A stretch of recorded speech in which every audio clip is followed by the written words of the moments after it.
हाय मित्रांनो, राम राम सगळ्यांना सद्गुरु माऊली. कशा आहात? मजेत असा.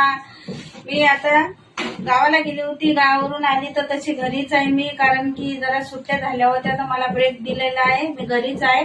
तर गावाकडून पाहुणे आलेले आहेत. श्रावण महिना आहे ना, श्रावण महिन्यात आमच्याकडे मटणाचे दुकान वगैरे नसतात, तर मग सगळ्यांना हे असतो, ब्रेक असतो. मग ते फिरायला येतात. फिरायला गावाकडून पाहुणे आलेले, माझे मामा मामी आले आणि माझी चुलत मावशी आली, सगळी मावशी आली फिरायला जायला. तर आम्ही फिरायला चाललो आता. आम्ही तर नव्हतो चाललो, पण माझी मावशीचा परिवार चालला होता, दुसऱ्या मावशीचा परिवार चालला होता. तर मग ते माझ्या आईला बोलले, ताई चलते का फिरायला? तर माझा भाऊ बोलला हा जा, घेऊन जा. मग माझे आई बोलले तू पण चल. तर मग म्हटलं ठीक आहे चाल.